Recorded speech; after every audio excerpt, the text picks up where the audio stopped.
For the past 3 years, there's been a digital horror series that's been unfolding on YouTube that I couldn't keep my eyes off of. Disguised behind a reprised child-marketed MMO from the early 2000s, it's a story of a man exploring one of his favorite games, as he documents the gameplay on his YouTube channel. However, as he begins to play, he realizes things aren't quite how he remembers it. In fact, as he continues, he begins to unravel a dark secret that's been hidden behind the bounds of the game. Sometimes nostalgia blinds us to how things truly were. Hello guys, my name is Diego, welcome to my channel. So, apparently they reopened the Teeny Toys servers. I don't know if you guys know this game. It's like an old online game made for kids. I think it was released in the year 2000 or something like that. And then, after a couple of years, they just closed the servers out of nowhere. I used to play... Our story begins on a man named Diego's YouTube channel, titled Teeny Toys Exploration, a channel dedicated to exploring the mysterious resurgence of a community-driven MMO Diego fondly remembers from his childhood. He attempts to log in with his old account, to which he's surprisingly successful, and even has access to his original character named Tiny Robobob, an aquamarine action figure-sized robot. Despite the pleasant surprise, Diego chooses to create a new character to fully experience all the added features that came with the game's recent update. He makes an orange robot, similar in shape to his original character, and after answering a few questions about himself, he gets prompted to create a username by combining a series of pre-configured words. If you've played old child-targeted MMOs before, username formats like this will likely look familiar to you. He lands on noisy Beep Boop and gets teleported to the tutorial zone where the player meets the game's signature mascot, Carl the teddy bear. Welcome to the world of Teeny Toys. My name is Carl. Nice to meet you. I'm here to help you understand a couple things before you start having fun. Mini-games are a core element of this world. You can find mini-game stations everywhere, so keep an eye out. By playing mini-games, you can earn credits to buy whatever you want. But the most important thing here is interacting with other toys. You can play with your friends, or make new ones. You can even play mini-games with others. I'm done with the boring stuff here. Now go outside and have fun. Well, let's hold on a second. Before we leave the tutorial, I want to take a quick note of the pictures found around the room. We can find paintings of an apple, a water bottle, an eyeball, and a bicycle, but most important are these odd drawings of figures in front of colored panels. Take note of their slight difference in emotion, but specifically the blue figure being noticeably smaller than the others. We'll touch on this later on. Diego then enters the world of Teeny Toys and gets teleported to a large green room full of furniture that towers over our heads. Everything's gigantic. It seems our characters are truly teeny toys. The world is very bright and comforting, with friendly colors and welcoming wallpaper, although Diego can't help but notice something a little distressing. The world is completely empty. He chalks this up to himself likely still being in the tutorial zone, as Carl didn't explain much besides the availability of minigames. So after finding a couple arcade machines that allow Diego to play some memory games like Simon Says and Match the Card, he begins to question why these games are only single player. What happened to all the players the game promised? Where was the community Diego remembered so fondly? Could it be possible that he really is alone? Well, after playing for a little while and discovering some games he was unable to access, he found a bunny mascot merchant who offered some items for sale in exchange for arcade credits. Most importantly, one item being a pink key that opened the pink door in the living room. However, Diego didn't have nearly enough credits to purchase it, so he decided to play off-screen so we didn't have to watch him playing monotonous games. Although, before he ends the video, he notices the settings menu on the bottom right of his screen and decides to check it out for the first time. He finds many typical things you might expect, such as an event calendar, screenshots, his inventory, but also the server menu, confirming Diego was the only person playing this game. Perhaps no one else rediscovered it yet. The next video begins after Diego collected enough credits to buy the pink key. However, after re-logging in to record the video, a children's storybook appeared on his screen. It's oddly in Italian, but it's the first clue as to why nobody but Diego seems to be present on any of its servers. The story translates as follows. Once upon a time, there was a very young lion. He was a peaceful and tranquil creature. He spent most of his time playing. One morning, the little lion woke up and realized that he felt different from usual. Couldn't really understand what it could be. Nothing special happened in the previous days. The little lion's parents instantly realized the condition of their loved son and tried to help him in every way they could. Despite all their efforts, the tiny lion kept feeling worse and worse, so they asked the sage of the village for help. "Great sage, we beg of you, help us," said the parents while crying. "You will have to take him to the great bear's home. Only him, thanks to his machinery, is able to help all the creatures in dire need," replied the confident sage. "But be careful, because the journey to get there is full of obstacles," he added. So they decided to embark on the journey because it was the only chance they had to save him. After several days of travel, they managed to reach the house of the Great Bear. They entered and found a huge place, covered with machines of all kind. "Welcome! What brings you here?" said the Great Bear, adjusting his round glasses back in place. "We came from far away seeking help. Our little one is in serious condition," they replied. "Let me take a look at him," said the bear, with a worried look. The bear then took a look at the little one and started analyzing him with his very strange machinery. After a couple of minutes, he exclaimed, "To help your son, there is only one solution. I will have to use my machines. This, however, will make him a different creature from us. I'll replace his paws with mechanical apparatuses. His body will not have fur anymore, but instead a cold metal armor. Your son will stay a lion only in his brain. His body will not be made of flesh and bones anymore." The parents, desperate by now, looked at each other in the eyes for a few seconds and decided to accept, aware that this was their only chance. And that is how the little lion was helped by the Great Bear to get better. Diego claims to be unsure what the story might mean and continues to buy the pink key and proceed with his exploration. But before we continue, I want to take a moment to analyze that story and relate it to what we know so far. So the story uses tales of lions and bears, but if we suspect this might be an allegory or a story that might have a deeper meaning, it explores the tale of a child who suddenly became sick, forced to visit a healer, one that cured his illness through machinery and mechanical limbs. Now, we haven't seen any symbolisms of lions anywhere, but we have seen robots. They're the characters the players can play as. And we've also seen another character included in this fable, the Great Bear, or from what we know him as, the leading mascot of the game. So, okay, this fictional kids game has some deep lore that hints the bear made all the robots. What's the big deal? Well, remember the painting in the bear's room? Not the one of the colors I said to keep note of, but the other ones. Some of them are hard to see, but around the room we can find a picture of an apple, a water bottle, a bicycle, and an eyeball. So what do all of these have in common? Well, if we think healer, they're all photos that might appear in a doctor's office. An apple a day, drink water, exercise, vision test, but what's most interesting is that this doesn't appear to depict some mythical Frankenstein doctor like the story suggests. It's instead just a regular doctor's office. I think this story might be more real than one might expect. Another interesting thing is the story being in Italian, when the rest of this game up until this point has been strictly English. Well, back to when the series first started, YouTube creators were able to display their country of origin, to which Teeny Toy's exploration was based in Italy. This feature has since been removed, so you can no longer see it, but I promise it was there. With the story being in Italian, it makes me believe that this story might be more personalized to Diego than he's willing to admit. It may be a clue as to why he's the only person playing this game.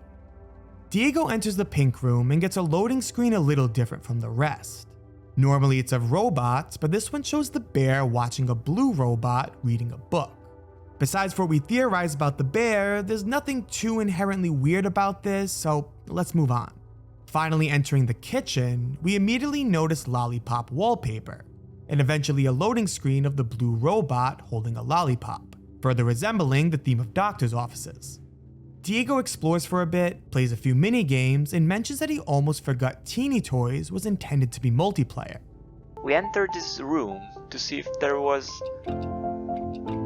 our main objective was to see if we could see other players. But... I was so used to playing on my own that I didn't even think of that at first. Which is weird, getting used to playing on my own in a multiplayer game.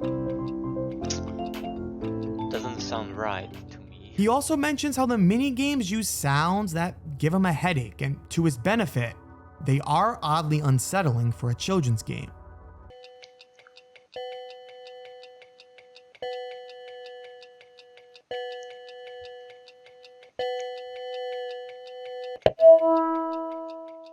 He also makes an interesting note that the rewards associated with the games don't quite make sense. There's a math game that gave him no credits despite him doing rather well, but then there's a card matching game that gave him nearly 5 times as much. He even played this matching game twice, with the second attempt having a worse score. However, he was awarded with more credits. The only difference was that he finished at a faster pace, meaning that time is most valuable. Everything else is just unpredictable. Diego can't seem to find where the next key is, so he ends the video.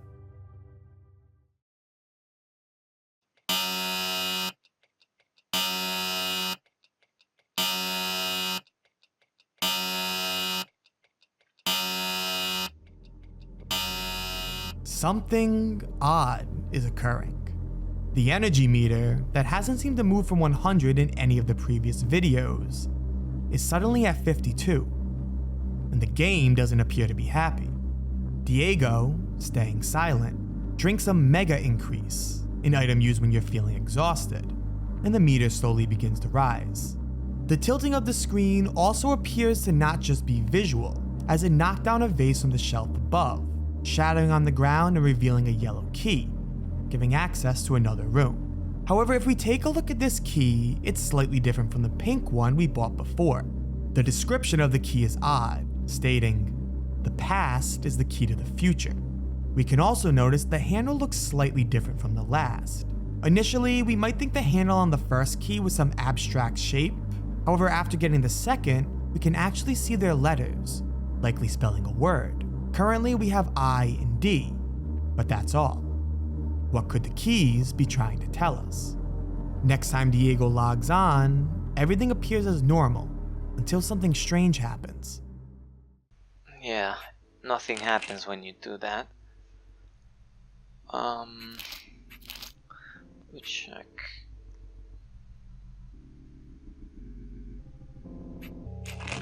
What the f-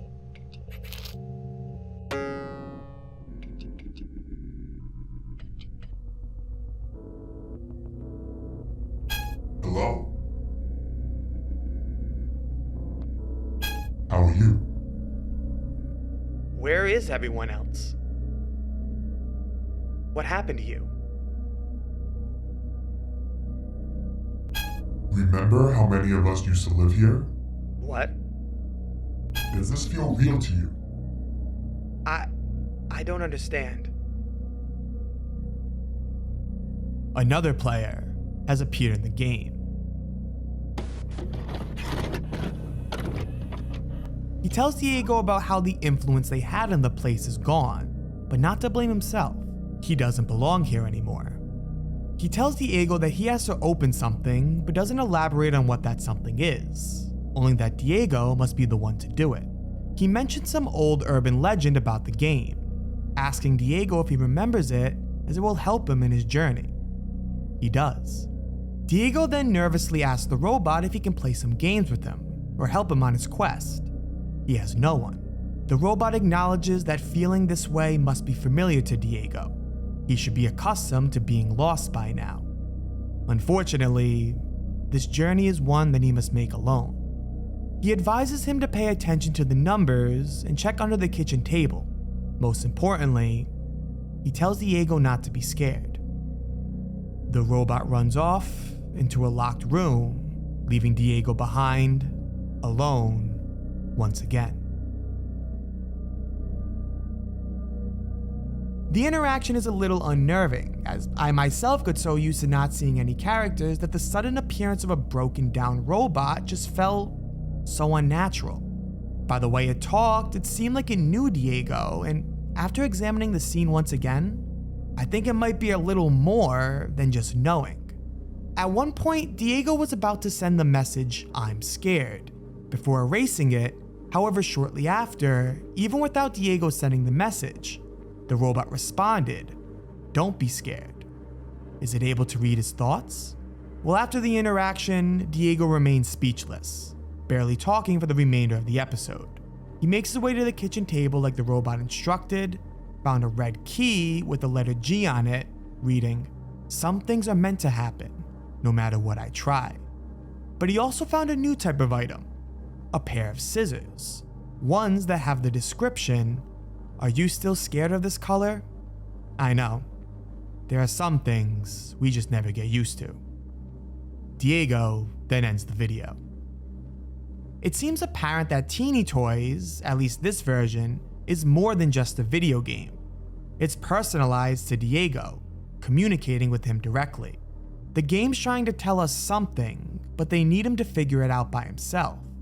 The game seems to be a vessel for a journey that Diego must take, but for what purpose? Hell, what even is Teeny Toys at this point? The videos are still presenting the exploration as gameplay recording, but there's no information as to how this game is actually being played.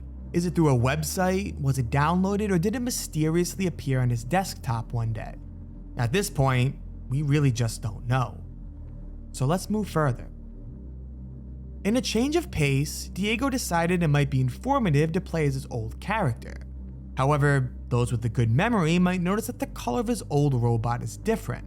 It used to be aquamarine, but now it's blue.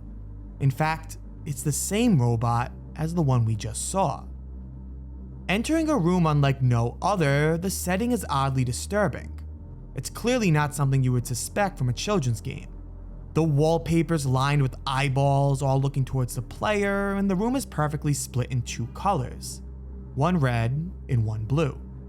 Giving us a hint as to what this might mean, the painting at the center of the back wall depicts a child's drawing of a house, one side being red and scribbled, while the other is blue and more detailed, showing the flaws in the house and the cracks in its foundation.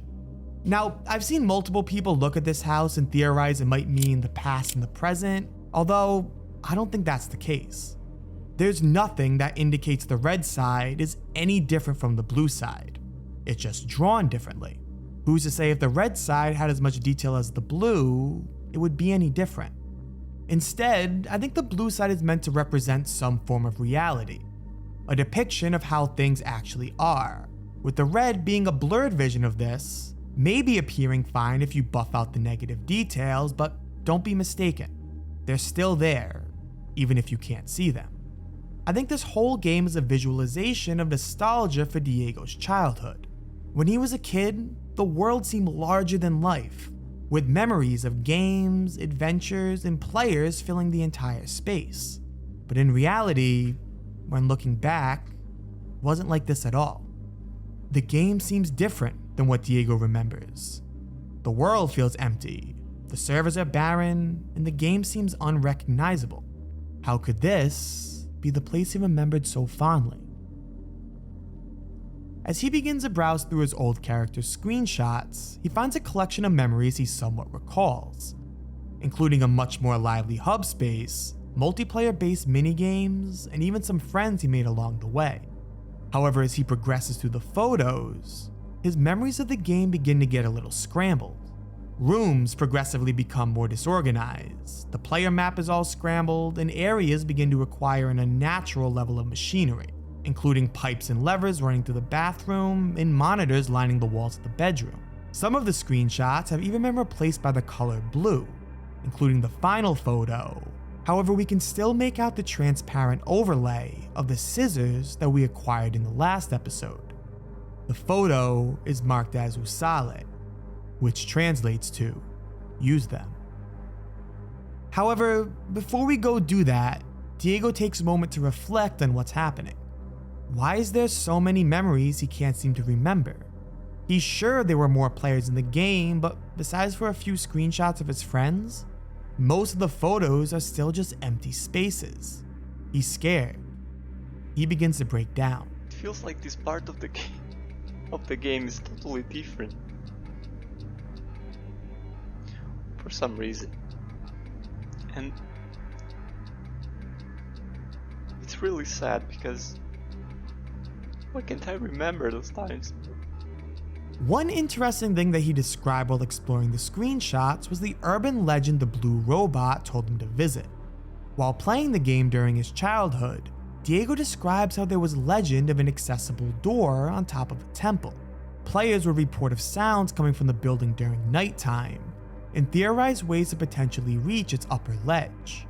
Some players have claimed to have made it there before, but no actual proof of its existence has ever been documented. With both the blue robot looking exactly like Diego's old character, and both having memories of the urban legend, I believe the two are one and the same. I think Diego got visited by his childhood self. This is further reinforced when we look back at the drawings of the doctor's room, with the blue character being much smaller than the others. Symbolism to Diego's childhood, but more specifically, as we see detail from the drawing of the house, Diego's troubled childhood. The information for the scissors tells us that Diego is scared of the color blue, which makes me believe Diego is struggling to process some traumatic event. He's clearly having memory issues, but I believe he's actually repressing memories from his past. This would explain some of the screenshots being completely blue, as those have likely been completely erased, while others remain barely visible.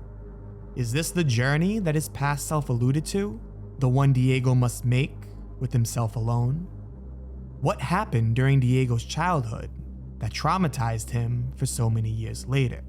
Well, in order to face our fears, we must first accept our past.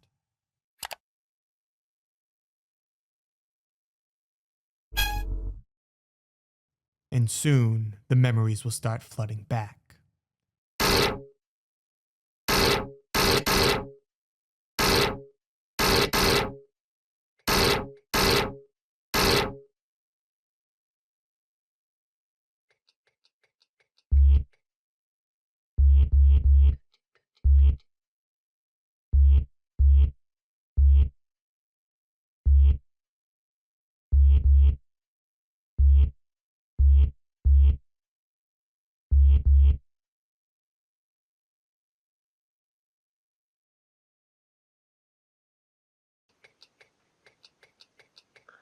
I'm a bit scared to play this game because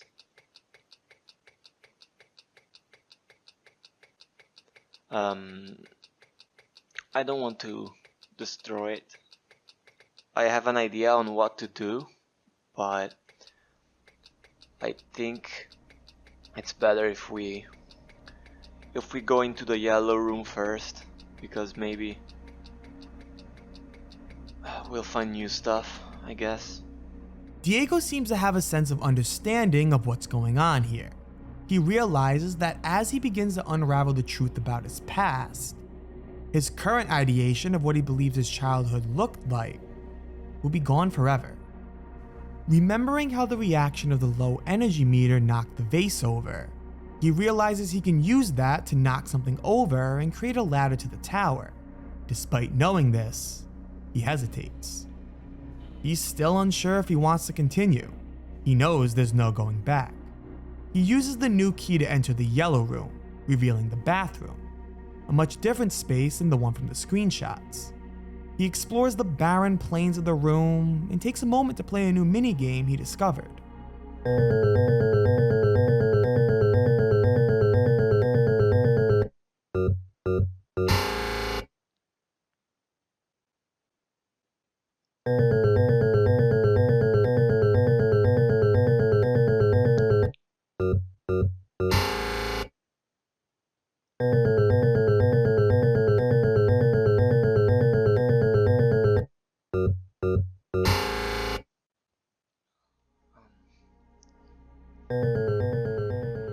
Is this truly the life Diego wants to live? Masked by just vague memories of his past, disguised as mementos of his childhood. A world of vast nothingness, an empty heaven. In order to heal your wounds, you must first feel where they bleed.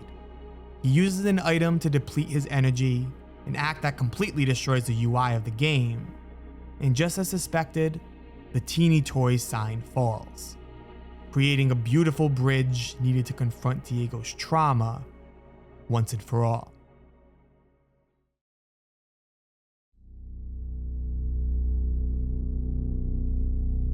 Upon entering the temple, Diego finds a tree-like labyrinth, with branches of blue wrapping throughout the arms of the structure. Culminating in the center is an orange ball, pulsating with light. Infected, but not gone. From the color of his current robot, I believe this is meant to symbolize himself, or his conscience, entangled in trauma. As he descends the trees of his mind, he finds writing on the wall that says, "I, enharmonic, cage, reawoken web." I'm really not quite sure what the other words might mean, but enharmonic describes two musical notes that sound the same, but are written differently on a staff.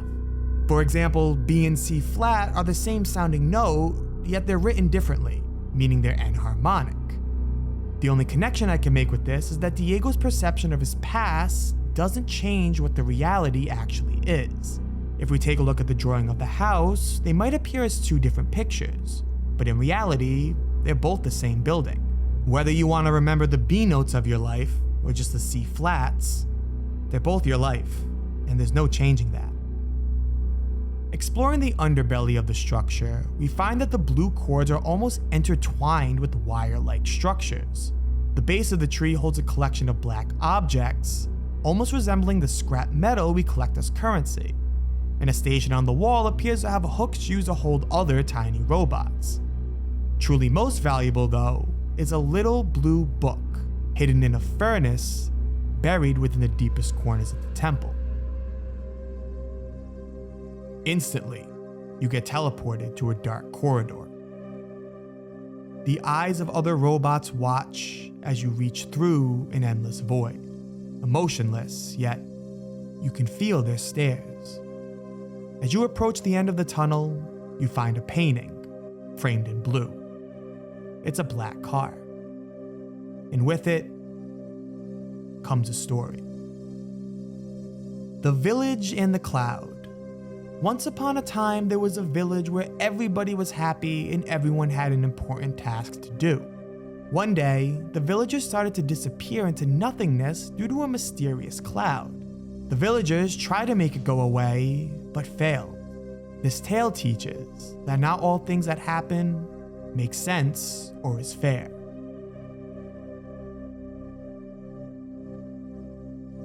Diego has changed.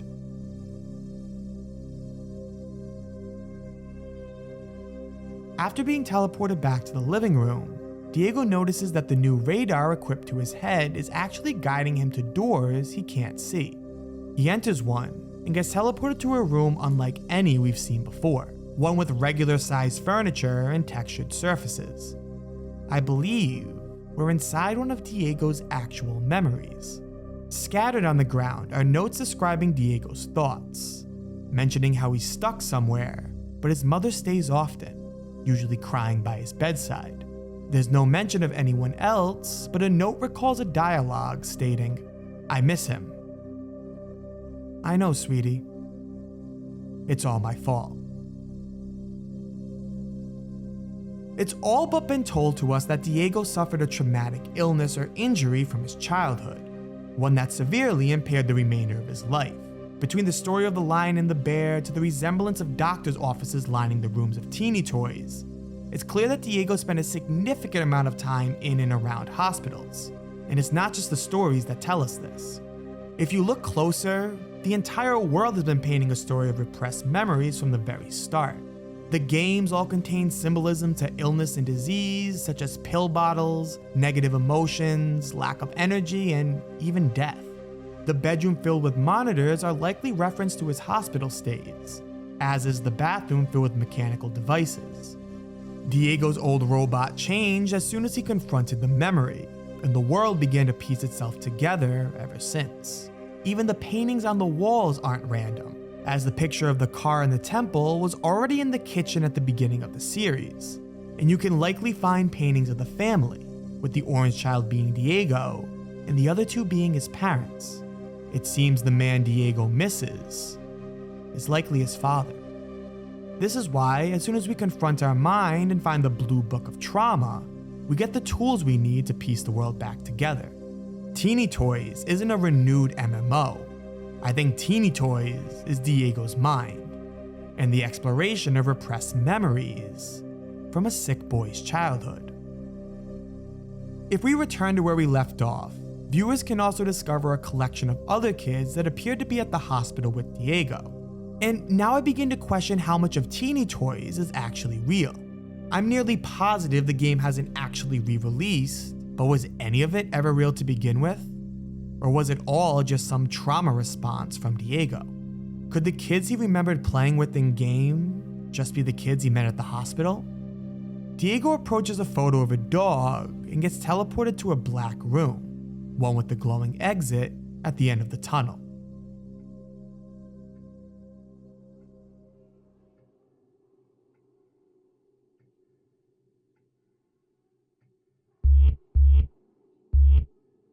Someone is waiting for him. Diego then returns to the living room, noticing more of the world has faded back to memory.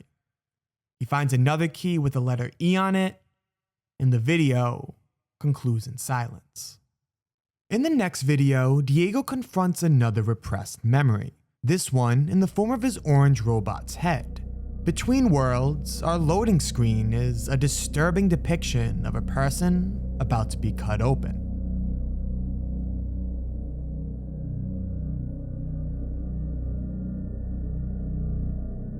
Inside, we find another odd world, and meet who I believe to be a doctor. Instead of the adorable bear mascot, it's an ominous, floating pair of glasses with the rotating bow tie.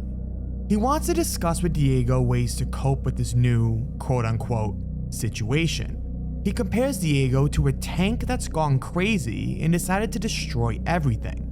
So they transported the tank to a different dimension with other robots who can help the situation. He then acknowledges that Diego is afraid of the doctor's friends, who I suspect to be nurses and other medical officials, and encourages Diego to meet some of the other kids at the facility. I also want to note, in reference to a question I asked previously, that Diego stays silent through most of this interaction, besides an option at one point to tell the doctor about a robot-themed game that he used to love. It seems that everything in these repressed memories are actually real, so I think it's safe to assume now that Teeny Toys was at least a real game at some point in time. As Diego moves through a maze of memories, he's confronted with many of his life's most difficult moments. Birthday parties where he feels outcasted as the host tells him he was only invited because his mom forced him. A conversation he overheard his mom have with his grandmother, crying over the stress placed in the family. And finally, his first day back at school, where he felt like the center of attention as everyone stared at him. There's even dialogue where the teacher tells the students to write a story and draw a picture, giving context to the story of The Village in the Sky, revealing it was actually an original work by Diego. However, really interesting were depictions of figures with lost limbs and mechanical counterparts being presented in the center. From most of the children staring at him, it seemed whatever happened to Diego left him visibly disfigured. And from the apparent theme of the game and the mechanical prosthetics we find throughout the memory, I like to believe much of Diego's body was replaced with mechanical equipment, likely making him feel different, almost like a robot, both literally and physically, to the rest of society. He then returns back to the main world and finds another memory.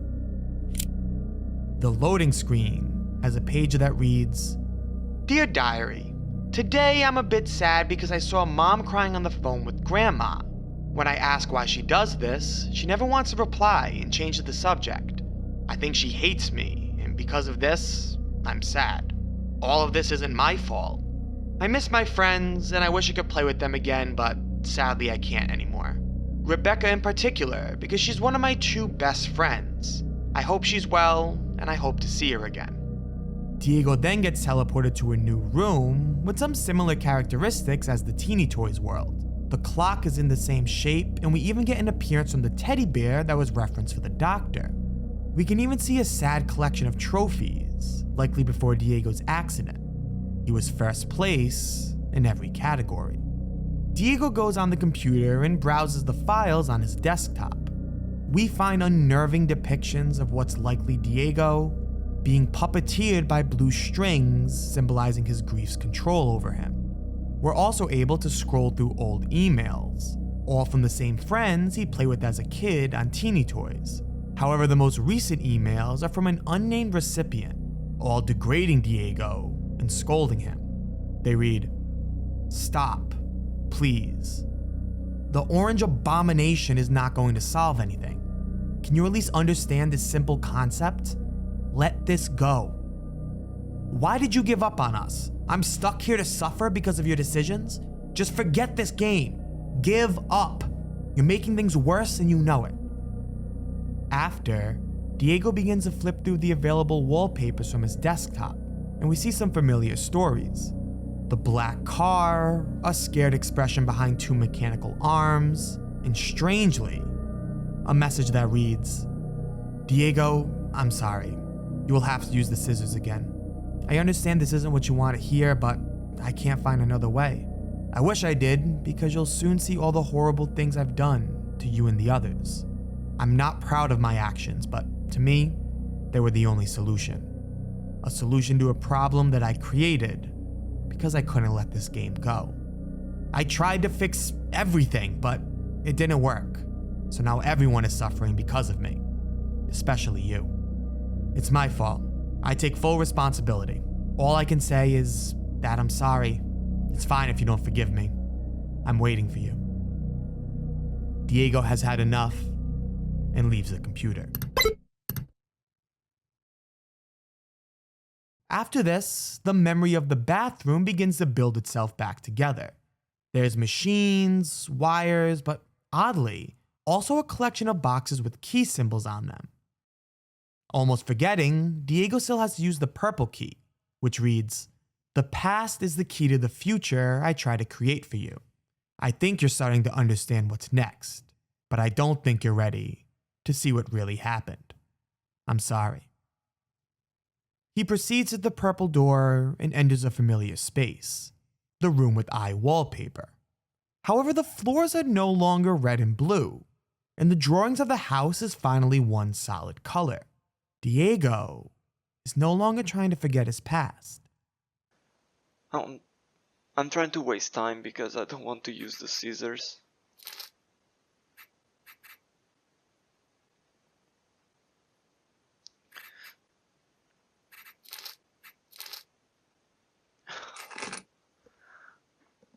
I don't think I'm ready.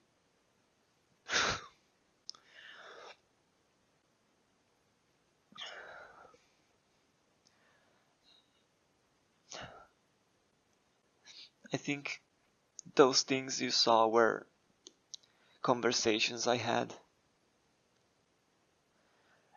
And it's hard for me to get a reaction because it's like I'm seeing them for the first time.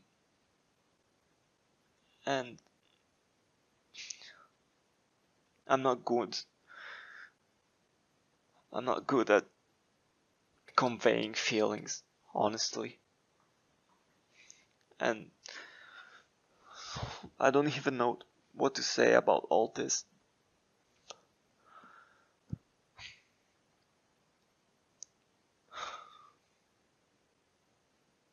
I think going forward I have to be a bit stronger and just face all of this like I should. Like I should have.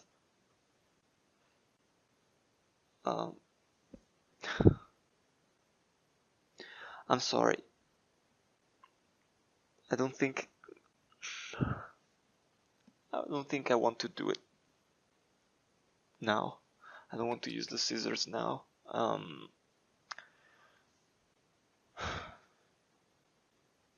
I don't know what to say. And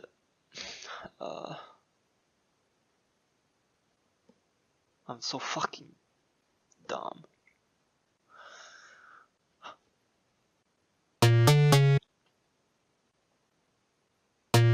What? I didn't click anything, guys.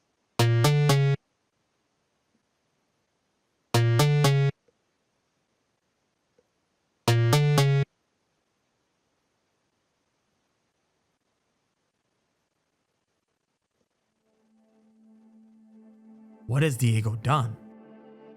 Suddenly, all the doors open. He no longer needs the keys. He walks through the bowels of the world and suddenly finds a collection of security cameras. His every move has been monitored this entire time. Who or what has been watching Diego? I think I made it a bigger deal than it actually was, and I don't know. I think I felt guilty for some reason, but this journey is so personal for me that it's honestly better if I just, if I don't, if I see something about myself, I don't want to react, like overreact or something. I just want to absorb what I'm seeing, remember, experience these things, and think while I see this stuff. And I don't think this game is trying to hide things from me. I see, like, I have this antenna or whatever and it's guiding me. I think this game wants me to experience these things, and I'm not sure, but maybe it doesn't want to hide things. Maybe, I don't know.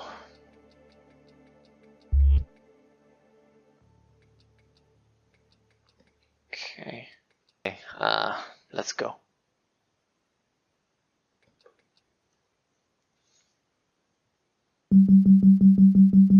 You probably realize there are no mini-games. When I created the mini-games, I wanted to create the essence of teeny toys.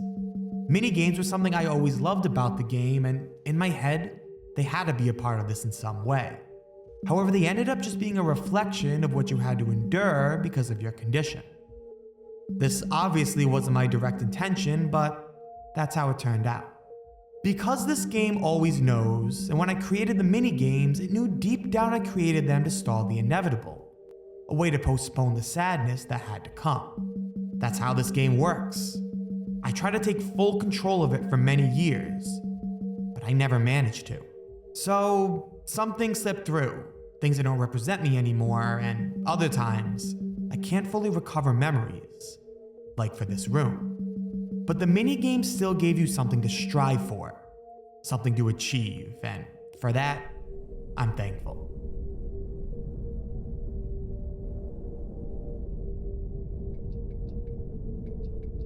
A new world floods in, and if you look closely, it's the bathroom. Suddenly, you're the first robot we saw. Not the blue trauma-ridden one, but the aquamarine one. Perhaps this is the real version of you. Things don't seem so large anymore. A splat of blue then begins talking to you, narrating what you're seeing. Maybe it's your conscience. It describes how your vision is being engulfed by blue, and you don't recognize what you see in the mirror. The humming of machines are rattling your brain. You then move to another room and access a phone. You say you want to call him and dial a contact. There's no answer, although as a narrator says, the consequences of your actions will be great. He then dives into philosophical ethics and labeling who's to blame in any given scenario. If a mother dies at birth, should the doctors be held responsible, or should the father for conceiving the child, or perhaps his parents, or their parents, or their parents, and so on and so forth? A man then suddenly appears playing a piano. His head is that of a bear. It's your father. You can't even recognize his face. The narrator then tries to persuade you into staying at Teeny Toys. For whatever reason, you're the last toy alive, but now you know you have influence over the world. You can make it whatever you want. Create new toys, create new lives, and create new experiences. You've learned how to control it, so you can manipulate it in any way you want. We then cut to a disturbing scene.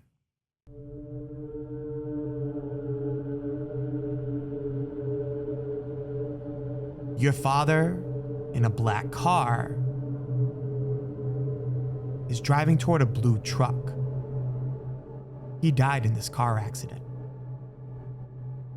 The narrator then connects with Diego and explains how he also couldn't accept the past. He couldn't accept that some things were truly lost forever. If he couldn't rebuild life, then maybe he could rebuild the world around it, the memories he cherished. But perhaps it wasn't Teeny Toys Diego loved so much, but instead the way life felt when the game was around. However, after so many years later, things just don't quite feel the same without the people you experienced them with. Diego reappears in Teeny Toys and decided to use the scissors once again. Attached to himself was the final key, which reads, "Everything you experienced had to happen. Everything you are experiencing has to happen. It may seem pointless, but it's not, I promise. You always had the key with you." Together, we can finally see that the handles spell Diego, the true key to this entire journey. He unlocks the blue door and discovers another repressed memory.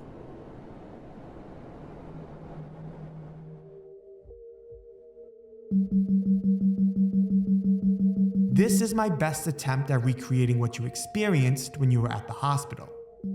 It's been many years since that happened, and you pretty much removed everything from around that year. But the emotions of these memories are still there, and I used them to recreate this.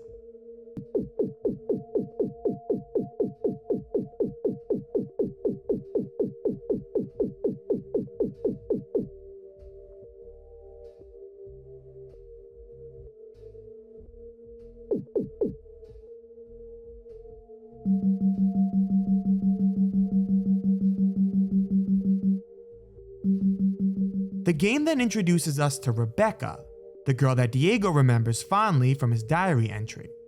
Although this memory has been nearly erased from his mind, Diego's emotion for the moment was so powerful that its detail exceeds even Teeny Toys. The story starts the first time Diego meets Rebecca. She introduces herself and encourages Diego to meet the other kids at the hospital. We appear in the recreational room, which, if you compare side by side, is actually the same room we found the photos of the kids in. We're finally able to meet Diego's friends. He introduces himself to the children, and for the first time in this whole series, we're getting light and normal conversation from actual humans. No robots, no mascots, and no colors. Just real people. Although, even with this, there are a few anomalies in this room that relates to our story. We're able to play a game with one of the fellow kids that involves us walking towards colors and collecting limbs, all seemingly stitched together at the pieces. I believe this hints more towards the fact that Diego might have been pieced back together after an accident, but we'll touch on this more at the end. You and the kids then take a picture together and Rebecca runs off, but you choose to follow her. Meeting at a glass pane window that overlooks the sunset, we experience something beautiful.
Rebecca reveals to you that she doesn't have much time left.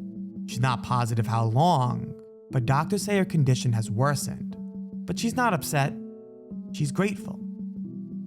When I first got the news that I was ill, I was overwhelmed with rage and regret. I thought I hadn't lived my life to the fullest. I thought I still had so much more to experience. When I look at the sun, I get reminded that there's good, even in the worst situation. That there's light, even in the darkest times. She then describes a friend she met when she first came here, a girl named Francisca. She, as well, learned she didn't have much time left. She tried to spend it in the best way possible, doing everything the circumstances permitted. And when she left, I felt the impact she had on everyone around her, including myself. I couldn't stop thinking how she spent the days, always smiling and just being grateful for everything. From the outside, it may seem dumb, smiling despite the pain and knowing I'll never achieve anything grand, but at least I'll be gone, knowing I tried my best in life. Rebecca would then use her time more productively. She began dancing and singing, but most importantly, she kept smiling. And that's what ultimately led her to you. Her words impact Diego deeply, and he wants to say something, but he can't. He remains silent. Rebecca holds up a photo and places it against the sky. I want you to remember me as the smiling girl you first met. I hope you realize how much you impacted my life, even if it was just for a short time. And who knows, maybe I'll make it and we can meet again. I'm confident that life will somehow reunite us. Thank you. The narrator speaks to you once again. This is what you remember deep down.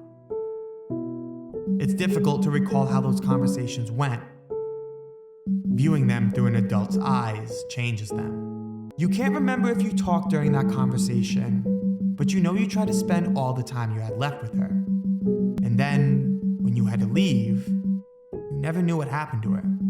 Now that you've opened it, the blue is spreading, but don't worry. When you're ready, you can jump down the hole.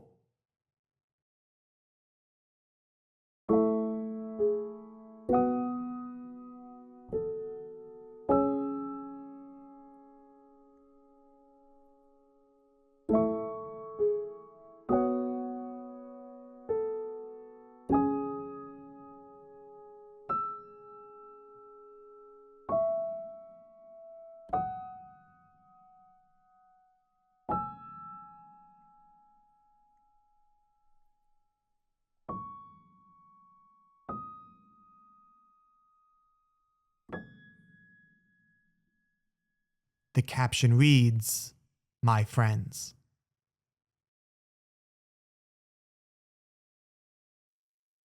As we return back to the world of teeny toys, we find that Diego's trauma has sprouted throughout all the rooms of the game. There's no putting back what just opened. For now, this is the end of the series, although I do suspect there will be one more episode. One, because Diego ends the video by saying he'll continue in the next upload, and there's also a few loose ends we have yet to tie. But given that the most recent upload was 9 months ago and could theoretically act as a conclusion to the series, I'm not completely positive we're getting any more. We discover a lot in this last episode. We confirm for certain that Diego was hospitalized, that his father died in a tragic car accident, and why he's so terrified of the color blue. However, there are a few theories I want to make about things that I'm not so certain about. First, I want to discuss the blue narrator, specifically who's actually talking to us, which I believe to actually be us. I believe it's us directly speaking to our trauma, and although it can't completely recreate memories, it can describe to us what we're unable to see. This whole world is conforming to our emotions and memories, so I think anybody we're speaking to is merely just parts of our conscience speaking to itself. When looking at Diego's screenshots from his old character, there was a notice from when the service first closed that reads, "The events that caused all of this couldn't be predicted, so no one is at fault here, trust me. Ultimately, this is the best decision for everyone. This game isn't what it used to be. It will never be. We can't change what has already happened, but we can keep the memories in our hearts and move on. It will do us no good to try and fight for something that's already lost." This was coincidentally taken on the same day that Rebecca's photo was taken, which now makes me believe that Teeny Toys wasn't real at all. What, suddenly the day Diego makes friends, the servers close? My theory to string all of this together is a little far-fetched and quite disturbing, but there's some unsettling loose ends that have yet to be addressed, so here we go. We know something happened to Diego that put him in the hospital, and that his father died in a car accident, something he blames himself for. We can guess that perhaps Diego distracted his father while driving, causing an accident that killed him and greatly disfigured Diego, perhaps needing prosthetic implants, causing him to feel like a robot. Although this theory gets challenged when we remember the memory that Diego had of calling somebody, and the narrator described that the call had great consequences. I believe this is trying to convey that Diego called his father and distracted him, leading to his accident and why Diego believes it's all his fault. If we also examine the story of the bear and the lion, the fable mentions that the lion's parents, plural, brought him to the bear. It also notes in the story that the lion just woke up one day and felt sick.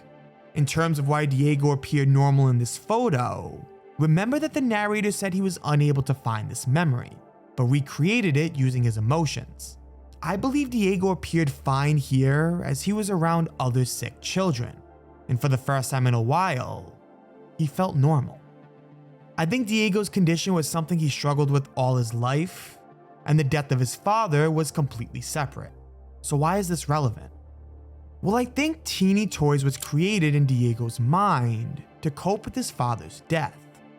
We know the servers closed on the same day Diego met his friends at the hospital, but the earliest screenshots of Teeny Toys were from 5 months prior. We learned that Diego didn't have many friends growing up, which would explain why much of the screenshots were empty. It would also explain why many of the rooms look like his own house. I believe Teeny Toys was the home of the darkest memories he refused to acknowledge, the ones he repressed as a happy childhood video game. When he met his friends, he felt he had no need for the game anymore. He wasn't alone. But he never actually learned how to deal with this trauma. He just buried it inside his mind, disguised as a memory. I believe something significant happened 20 years later that forced Diego to reopen this world and finally deal with his demons.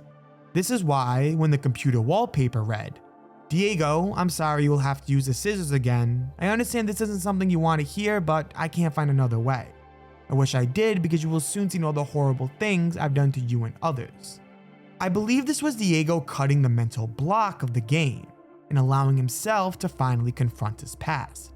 Now you can end this theory right here, and it might be right, but there's one more odd thing that I noticed that hints at what may have happened for him to reopen Teeny Toys. If you recall, the doctor in the nightmare looked different than the bear mascot in Teeny Toys. I believe they're both doctors, but maybe different kinds of doctors. He compared Diego to a tank that would normally just kill the bad guys, as one that's gone crazy and is destroying everything. He says the robots here will help him get better. This immediately sounded unusual to me, as Diego has expressed no violent tendencies throughout the series. He's in fact exceedingly reserved and soft-spoken. Then I recalled this photo and realized the woman in red also appears as Diego's mom. Could Diego have perhaps killed his own mother? I understand that sounds super far-fetched, but I'm just trying to stitch everything together the best I can. Perhaps this new doctor is a psychologist and Diego has suffered a full mental break. Maybe these Let's Plays are really just Diego's exploration of his mind, trying to uncover the truth to save his own sanity. I'm about to give a spoiler for the movie Shutter Island, so if you haven't seen it and want to, 3, 2, 1, kinda just like Shutter Island. It's a critically acclaimed movie about a detective trying to solve a crime, but really it's a psych ward's wild attempt at pulling the man's character out of a psychotic episode. The whole movie is super far-fetched, but it's brilliant for different reasons, at least in my opinion. I also want to note that this could also mean that Diego's condition figuratively killed his own mother. We see her exhausted and struggling at many moments, so perhaps it's just the death of life as she knew it. Hopefully, we can find out soon. Let me know what you all think. What's your theories on how it will or should end? Let me know if there's any series I should check out, and thank you for watching. I'll see you in the next one.